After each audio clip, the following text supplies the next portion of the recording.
Eto, peklat. Ano to, paso ng tambucho. Papatakpan sa atin ng rose. Ito itatawag natin dyan.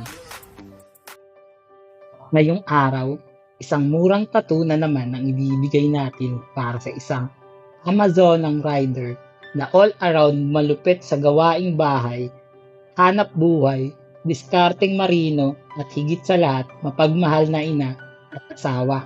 San ka pa? Kato medyo malakas to uminom. Nilaglag no? Kala nyo puro lang compliment ha? Di naman pwedeng ganun. Lahat ng bagay o lahat ng tao may good and bad side. Mayroong pros and cons. Merong negative and positive. May yin at yang. And so on. Sadyang sinasadya na sadyain ang lahat ng balanse. Nasa atin na lang yan kung paano tayo mag-a-adapt at itutugma ang sarili natin sa kanila at sa mga nangyayari sa mundo. Ano daw? Anyway, client requested a rose cover-up tattoo sa kanyang scar na dating wound na nagmark kaarte yan eh. Peklat guys, napato kasi ito sa tambucho. May dinaanan kasi siya na medyo madulas na putek. Yung iba kasing putik, ayos naman. Pero yung time na yun, nabasa yung putik kaya di na siya lupa. Pinagsasabi ko. Kaya ako, ngayon, na less than a year pa lang ako na nagmomotor, sobrang ingat ko. Sabi nila, di ka pa raw magaling pag di ka pa nasisemplang. Ako, di bali na hindi gumaling. Medyo tao talaga ako sa dugo o masaktan. Magtaka kayo na tattoo artist pero may inasikmura. Let me explain, ganito kasi yan. Pag ako ang tumutusok ng karayom, okay lang, hindi naman ako yung nasasaktan. Kidding aside, pag that says, I am more focused on making art.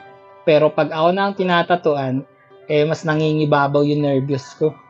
Kasi actually, di naman talaga ganun kasakit. Kaso, dahil sa malikhain at malawak ang imagination ko, kung ano yung pumapasok sa isip. Yung mala jigsaw, wrong turn, final destination, ng mga eksena. Alam nyo yun? O diba, ang OA.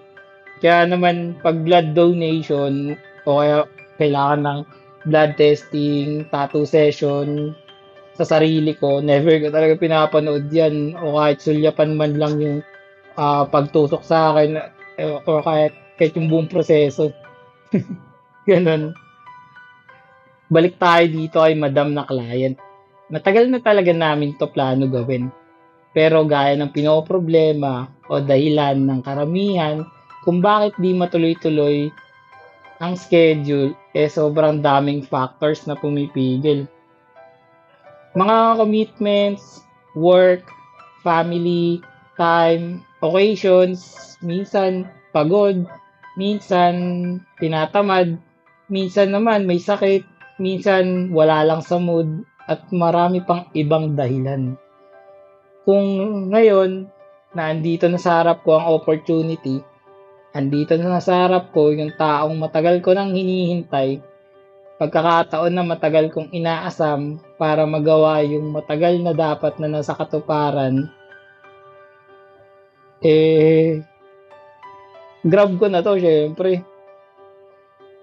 Kaya kayo guys, kung trip nyo rin ang tattoo, gusto, nagpaplano, nag-iisip, o nagbabalak, wag nyo nang patagalin yan. Wag na kayo mag-atubili. Kasi kahit na sinasabi nilang worth it daw yung mga hinihintay, mayroon ring mga bagay na pag pinatagal pa, ay nawawala na yung excitement, yung interest, yung desire, and passion. Basta magpapasaya sa'yo, wala ka namang matatapakan at sarili mong desisyon, sarili mong kapakanan, siguradong di mo pagsisisihan, ituloy mo lang, go na. Ako, motto ko, na di baling pagsisihan ko yung bagay na ginawa ko, kesa naman pagsisihan yung bagay na hindi ko ginawa o sinubukan man lang. Lumalalim mo naman usapan, masyado na seryoso. Nga pala, Alam niyo ba, na first tattoo eto ni client. Pero, masasabi ko na ang tapang niya. Ang lakas ng loob. Bakit? Kasi guys, magkaiba ang pakiramdam ng tattoo sa blank skin o yung balat na wala pang tattoo kumpara dun sa may tattoo na dati. Lalo na sa ganitong keloid na. Iba na kasi yung tissue composition, structure, o yung layer ng balat. Hindi na siya yung dati. Yes, magaling na tong paso, pero hindi na siya kagaya nung original state. Alam mo yun? O, di ba? Atapang ababae. Saludo talaga ako sa mga ganito. Wala, chill lang siya, ganyan, no? Kumakanta-kanta pa yan, tapos pa cellphone lang habang nagtatato. Although, hindi naman to sobrang laki, pero hindi rin to sobrang liit, guys, for the first timer na kagaya na itong si Madam. Paano? Maiksi lang tong video natin kasi baka kung ano na naman sabihin sa akin ng mga makakapanood eh. Sana, nagustuhan nyo to kahit simpleng video lang, no? Pero bago matapos, panoorin at alamin muna natin kung ano yung masasabi and yung tattoo client review. Let's go! Madam, tapos na yung cover up natin. Anong masasabi mo? Sulit guys. Yes. Kahit masakit, pero tingnan nyo guys ang kilalabasan. 100%. Para sa akin, 10 points yan guys. Yun, no? Ulit ka pa ba? Siyempre, ulit pa ako guys. Okay. Marami ka pang... Nagawa ko pa nga kumunta guys habang tatatuan ako eh. Yun, no? Tagasan ka pa nga. Taga Sitio Kilingan ako guys. Dumayo pa ako dito sa lugar ni Daniel. Dito sa phase 2. Oh, Kung guys. gusto nyo magpapatato, punta lang kayo dito guys. Murang-mura lang guys. Solid pa ang inyong tato. Asawa yan, guys, ni Tarzan. Pero yung ano ko. Sige, salamat sa tiwala.